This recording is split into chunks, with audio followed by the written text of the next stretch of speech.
Interesting new polls that came out, Fox News polls this morning, that show a majority of Americans are sort of shrugging off one of President Obama's biggest priorities for the second term, which is the issue of income equality or closing the income gap. Take a look at some of these numbers here.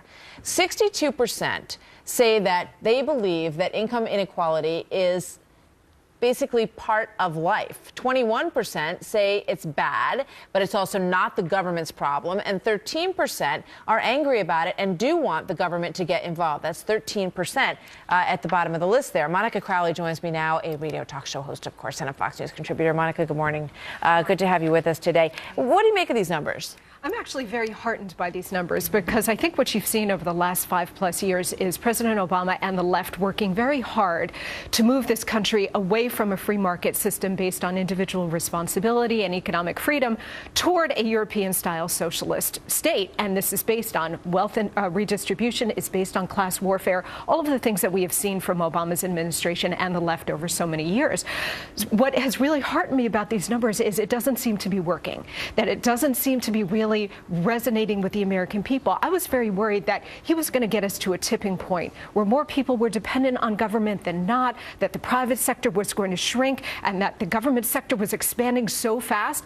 What I see now in these numbers is that the American people are saying, wait a minute, not so fast. The United States was always a free market economy built, Martha, not on equality of outcomes, but equality of opportunity, and we want to get that back. I think a lot of people would like to see greater income equality in the form of jobs and helping people who are at the lower end of the spectrum to move up, rather than, you know, forcing that spread the wealth idea, which we saw in the Joe the Plumber soundbite just a little while ago. Let's take a look at another one of these numbers that we got in the new Fox News poll as well. Someone making lots of money means someone else has to make less. 12% say yes, that's right. 84% say no. It doesn't work that way. Yeah, again, another very heartening number, because the argument from Obama and his team and the left is, look, we have to penalize those who are achieving, who have succeeded, who have more. We have to penalize them through higher taxes, higher corporate taxes, and so on, in order to redistribute that to those who have less. And what you see in that number is most Americans, the vast majority, are saying, wait a minute, no, that's not how America has always worked. It's not what's made us great and the most prosperous nation on the face of the earth.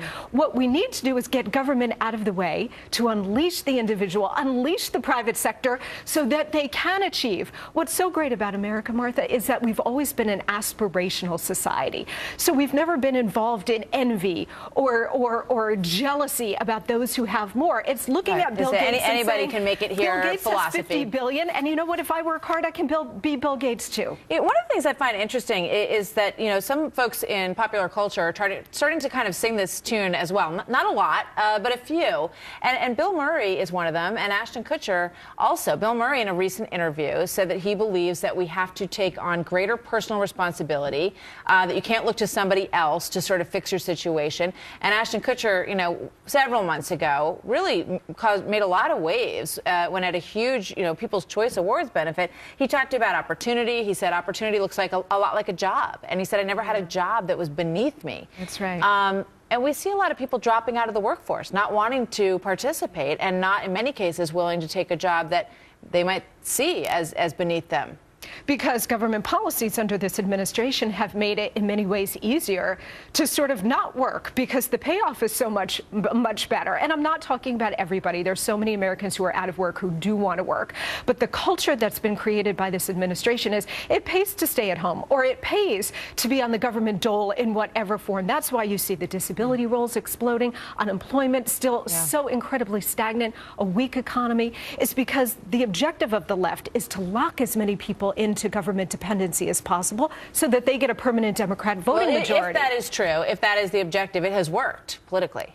Well, politically, it's gotten them to a place where they never thought that they would be. Whether or not it's to that tipping point I talked about, where it's over 50%, I don't think we're there yet. And that's why this poll is so hopeful to me. And, you know, just back to one other issue in the polls, and we don't have this one to put up, but the unemployment, 55% think that giving unemployment benefits to people who've been out of work for a long time discourages them from looking for a job. That's what 55% of the people That's what believe. You see in all these studies, Martha. And in fact, I wrote about this in my book that came out a year and a half ago. when you look at European unemployment, and they have had really high, stubbornly high unemployment for decades because of socialist policies, you see that in Europe, when they roll back unemployment benefits, people actually go and look for a job.